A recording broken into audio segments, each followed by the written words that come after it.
I love the leveraging a little bit of competition, right? Never can go wrong, whether it's raising a couple of kids, and we see that in my house all the time, who can get out of the shower and get in their jammies faster, or who can sell more product protection plans. Without a doubt, us salespeople are weird creatures, man. It's it's all about recognition. It's all about your name and lights. It's all about that pat on the back. And God forbid someone's beating you because you're just not going to have that. We're very competitive by nature, and we ride that horse as much as possible.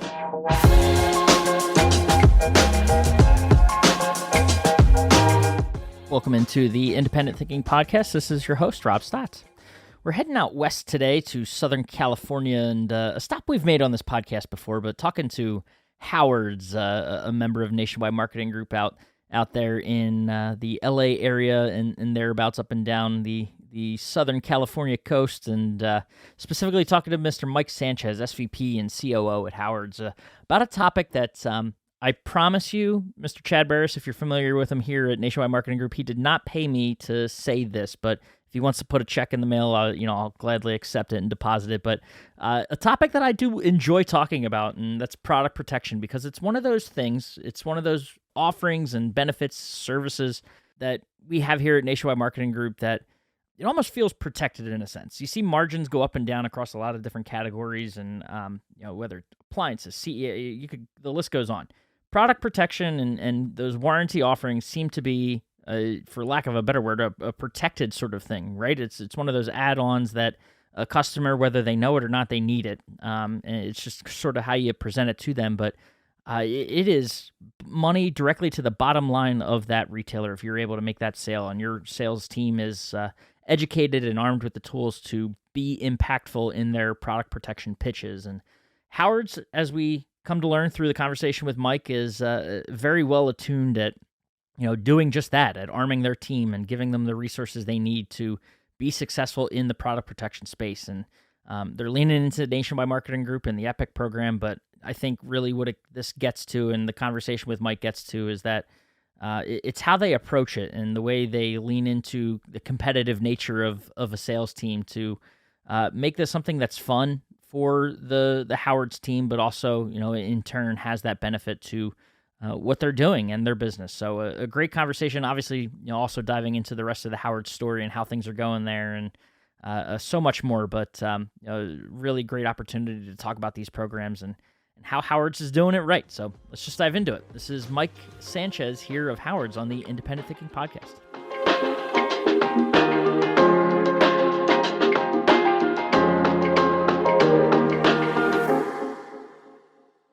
All right, we are back on the Independent Thinking Podcast and heading west.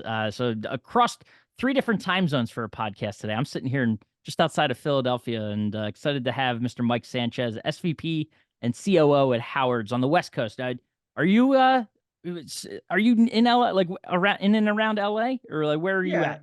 So I'm sitting in North Orange County right now. Okay. Just probably 30 minutes east of Los Angeles. Awesome. Well, appreciate you taking the time and joining us, and excited to have Howard's on the podcast here today. So we appreciate it, man. Happy to be invited. I got to ask first, for those watching the video version, you got a lot of bobbleheads above you. Big baseball fan? Big Dodger fan. Big baseball fan in general, but primarily Dodgers. Our company is advertised with the Angels for many years, and so does that hurt your soul a little bit? Yeah, a little bit, yeah. But more so everybody that walks into my office and turns and looks at all the bobbleheads and wonders what's going on. Is there a Shohei one up there? Have they done a Shohei bobblehead night, or is it coming soon? No, I'm sure it's coming soon. Yeah. No, have not. It'll probably be like $500 a ticket to get to that one. Amen. Go on eBay afterwards. That is more than the cost of a ticket. Get some season tickets for what you sell that bobblehead. But no, that's awesome, man. Correct. Well, I'll start first. We'll learn a little bit about you. Tell us about yourself, your background, and your path to Howard's. Yeah, well, thank you. So I started with Howard's back when we had 2 stores. I go back to 1987, and just worked through the ranks in the company, from warehouse to delivery to sales and sales leadership, whereas I spent the majority of my time as running stores and running sales promotions, and later moved into the general manager role, where I was overseeing the service side of the business. And that's where I got a lot more acquainted with service policies and how they work and the importance of them to our company. And oversaw our logistics department and warehouse for some time as well. I had the opportunity to launch our builder division for the company also. So now we have a builder sales division, and that kind of grew arms and legs over time. And so we had to put a team together to help with all of our B2B. And Yeah.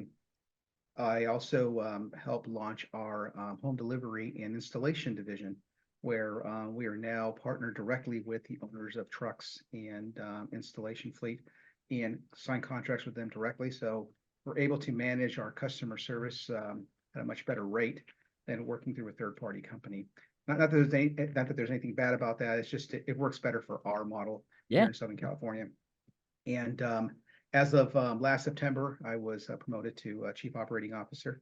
And so a lot more on my plate to add, but I've been able to build an incredible team, Yeah. and everybody helps support the cause.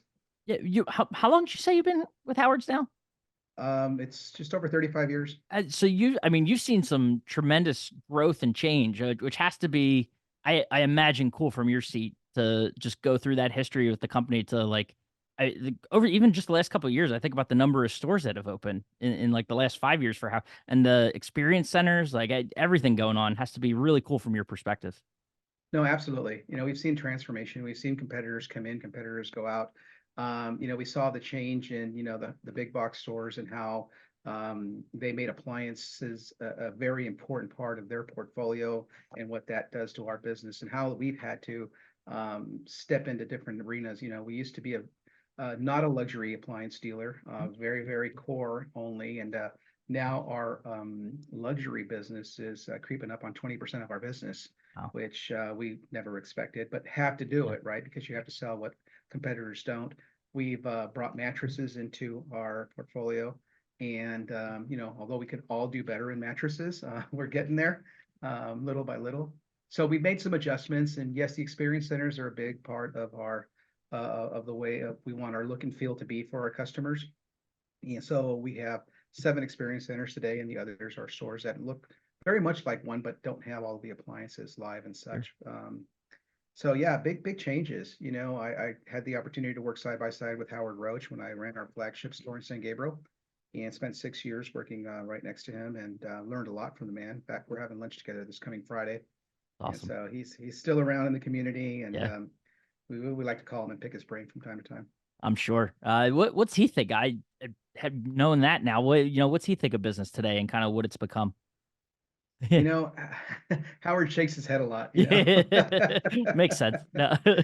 Yeah, it's very, very different. Yeah, for sure. He's proud and excited, and he's been able to see what the company has been transformed into, and we try to keep him up to speed as much as possible. And he's 94 years old today, and he Yeah, still gets up and incredible. around and still walks, and I hope to be that healthy if I ever make it to that age. I'm with you, man. No, that's incredible though, and need to be able to still, like you said, pick his brain and even just share the updates on like what's happened. I'm sure that has to be cool for him too to hear sort of the legacy he left and kind of where it's gone since is certainly exciting. I have to imagine. But you kind of touched on it, but how is business today? What are things like? Challenges that you guys might be facing and how you working through them. We see it from a different perspectives, right? So it's very Yeah, much a replacement market today. yeah, Most consumers today, if their washing machine breaks, that's what they're going to buy. The economy is speaking to that. Interest rates are high, so there's not a lot of remodeling going on the residential side. We do, however, see continuous business on the multifamily channel. So on our builder side, we're continuously seeing increases there, opportunities to bid projects. That hasn't seemed to have dried up. That's still yeah, going pretty strong. On the luxury side of the business, there's still some demand there. It's just slower. It's just slower. We are noticing that projects are more and more delayed on that side. For some reason, just labor and contractors are just slower to complete jobs. We find ourselves having to hold on to merchandise longer on the luxury side of the business. So we're really just shifting to what we need to shift to, which is right. trying to continue to run promotions for that distressed product, right? That replacement product. So we run hot buys on a weekly basis. We promote on television with Fox 11 News or Fox TV and Channel 7, ABC. just to get that word out for that consumer that's in the market now that needs to get that item replaced.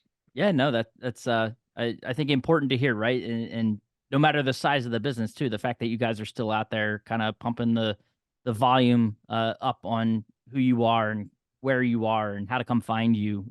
It's something that's always going to be important, right? To get the word out there about your business and just that awareness, right, for the brand and kind of what you do.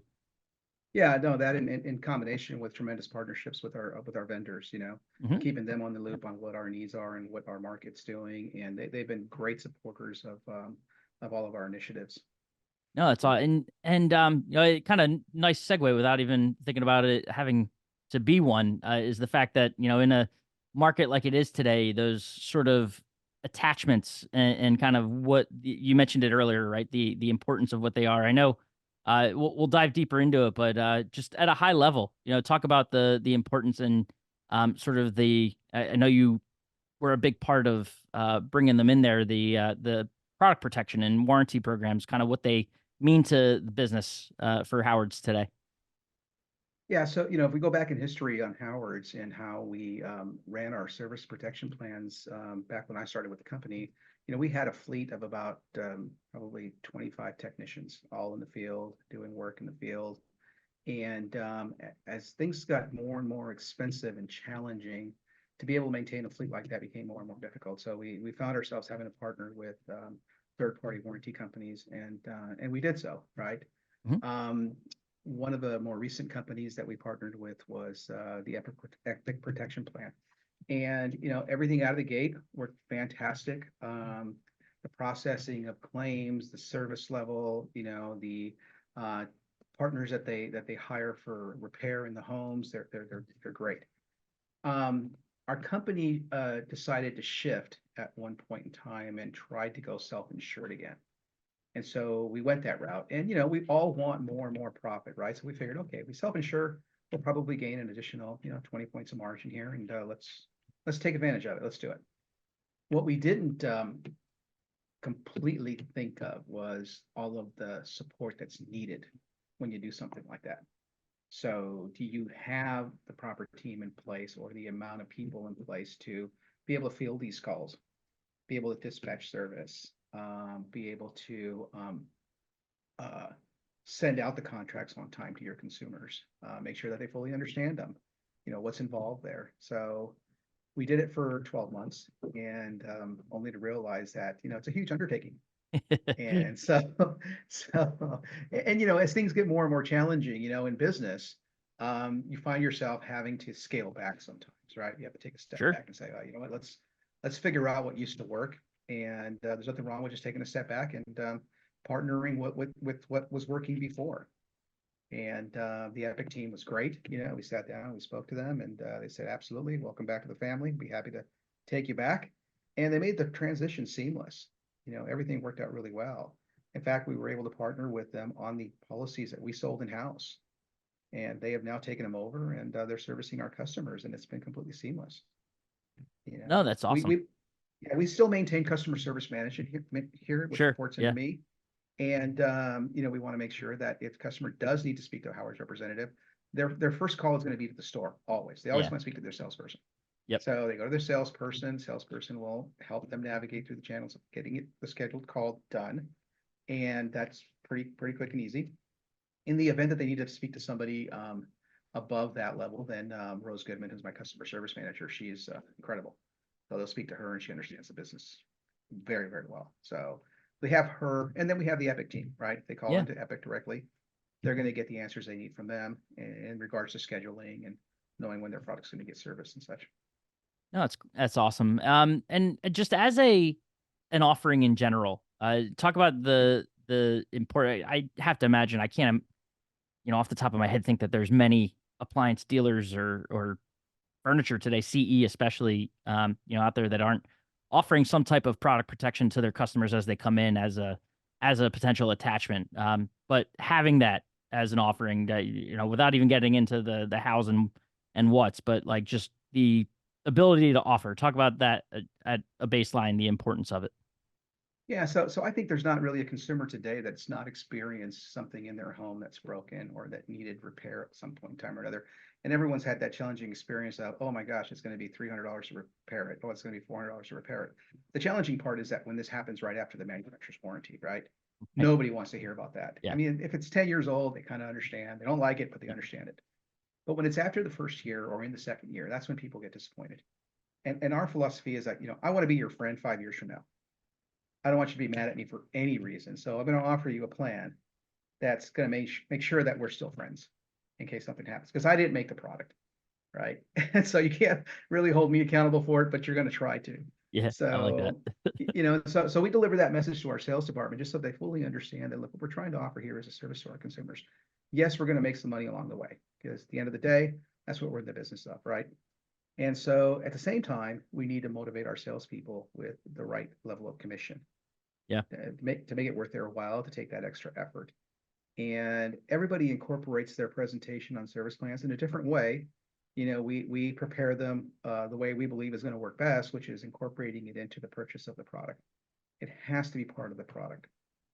If it's not part of the product, it's an afterthought. And once you've sat down and you've budgeted in your head, the product plus tax, and here's how much I'm going to spend, and then you get the, oh, by the way, that just Right. doesn't work. So we go to the extra mile to make sure that our salespeople figure out a way to incorporate it into their product, because at the end of the day, it's all about making our customers happy.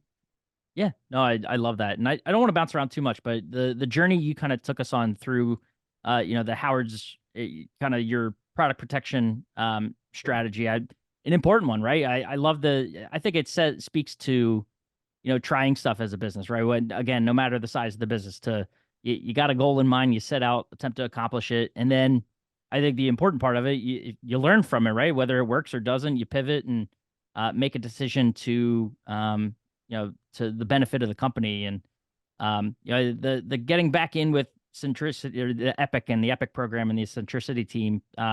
What have they done? Like, talk about them a little bit. The team to work with, and kind of what they've done. Basically, the benefits of the program, and sort of the ease of working with them as an independent retailer.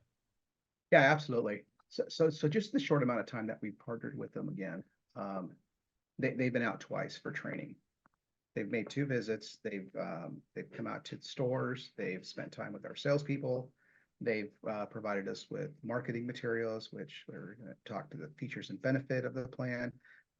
They've given us the ammunition we need to be successful on the sales floor. And more importantly, they've taken that ammunition and they've actually taken our salespeople and walked them through it. Anybody can just get on a Zoom call or a Teams call and try to train on that, right? These people came from Florida and spent time with our salespeople in person. And not just one day, they were out here for a week. Wow. And so both times. And so that just says a lot. That just speaks to me that it's just commitment on their part. Want to make sure that we're successful. And we have a goal in mind, right? Our percentage of sales is probably hovering right around 4.3% today. Our goal is to get to 6, 7 if we can. And I think we can do it. I think that by the end of this year, we'll be hovering right around 6% realistically. And so they've provided those tools for us to be able to get there. And again, have made the process seamlessly. I mean, there isn't a time where I can't speak to somebody at a management level there and just, share with them any concerns I might have or any needs I might have. They're Yeah. very receptive. Well, without selling their secret sauce, what are some of those things you're learning from them, or that you think your team's learning from them about, how to be successful in this space, and those attachment rates? Yeah, so I think more than anything, the full understanding of the product, right? What are you in fact selling? They've gone down to simplifying the plans, right? So we sell a 3-year and a 5-year, very basic.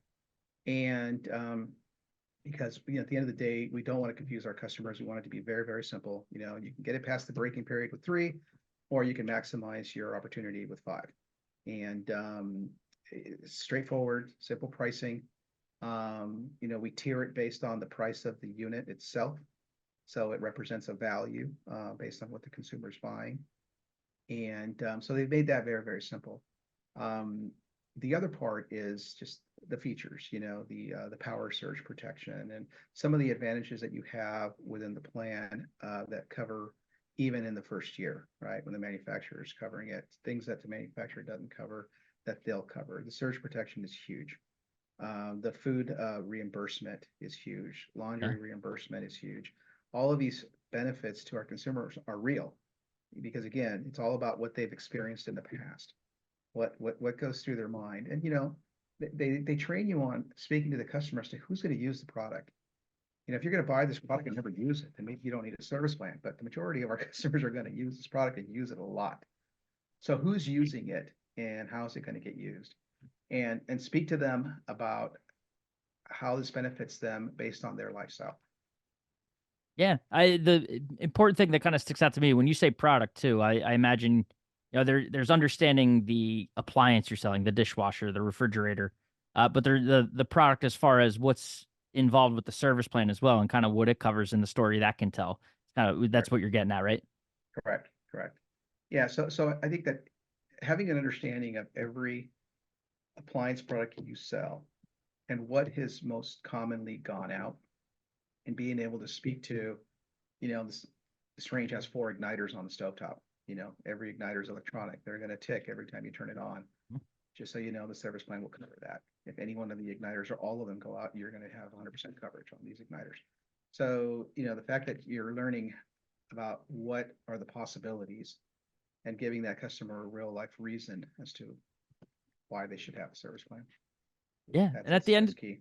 the end of the day too, I have to imagine you kind of can relate it. It could be part of the pitch, it could not, right? The economy today and kind of the environment consumers are operating in, that's just an expense. Say something does happen to go wrong, you don't want it to. You're not selling a product for it to break on them, but things happen, right? And knowing what kind of environment we're operating in today, I imagine it has to be something that can be an easy part of the conversation. Like, hey, you got to want to look at protecting yourself. There's a couple ways you can do it, and this being one of them. So it's just kind of getting on the consumer's level, right? At the end of the day, and just reasoning with them.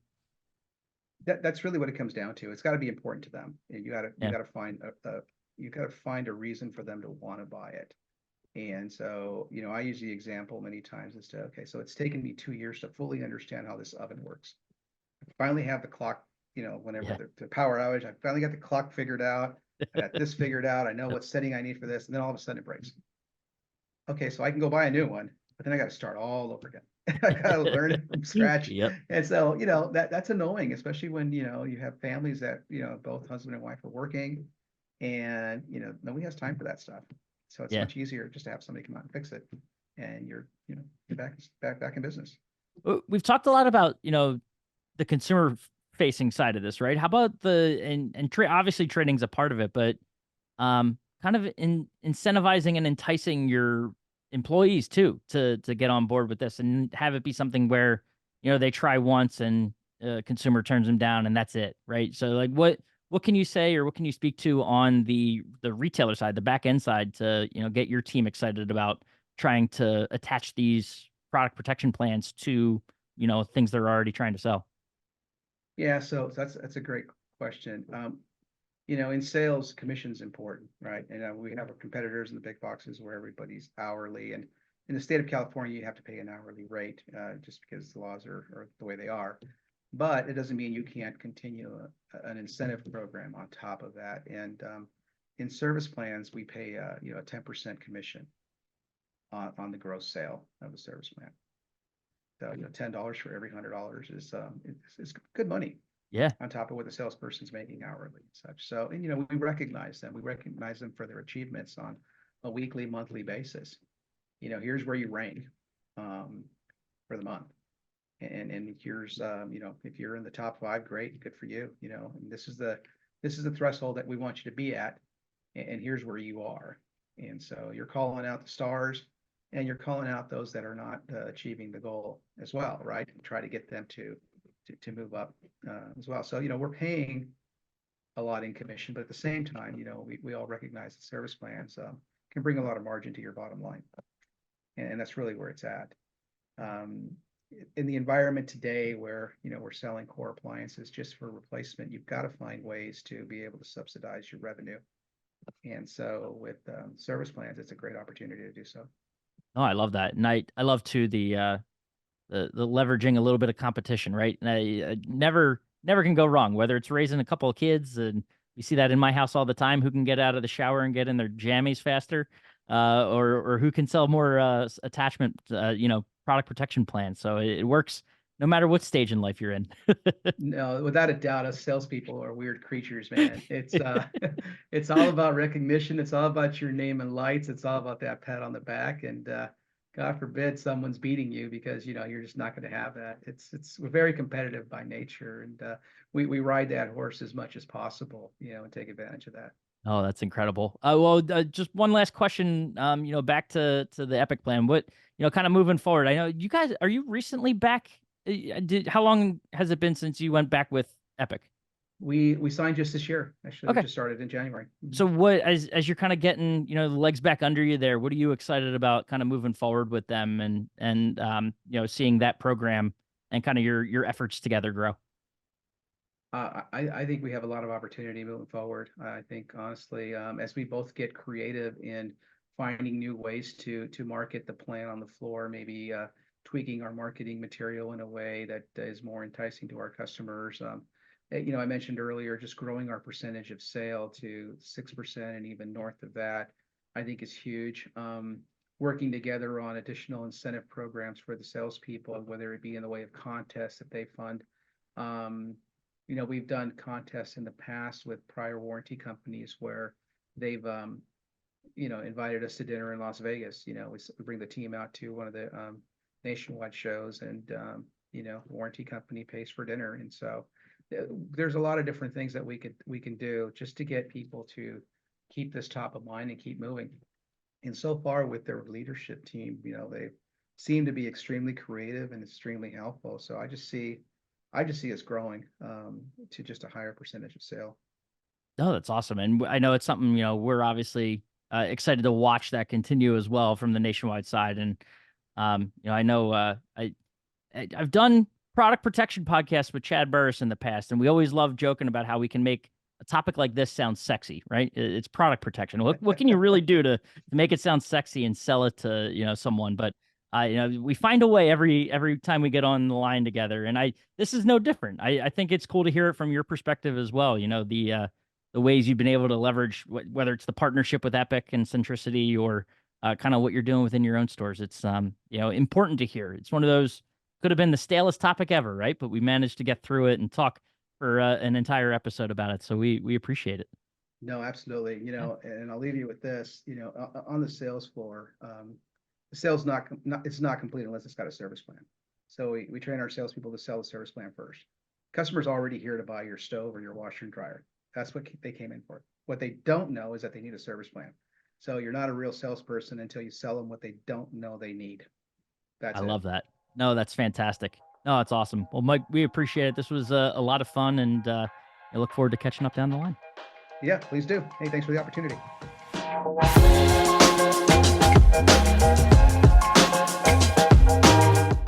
Awesome. And thanks again to Mike for taking the time and sharing a really cool story. I love hearing, this is no matter the size of your business in this industry, the ability to want to experiment, I think, is an important thing to consider, and learning from, what you do as a business, whether it's a big success or something that, doesn't work out in the end, but ultimately you're able to take that experience, learn from it, apply, those learnings, and make something successful out of it. And that's really what Howard's at the end of the day has done here with product protection. So appreciate Mike being, candorous with us and sharing that story and jumping on the podcast. So appreciate him. And as always, appreciate you listening to the Independent Thinking Podcast, and we'll catch you next time.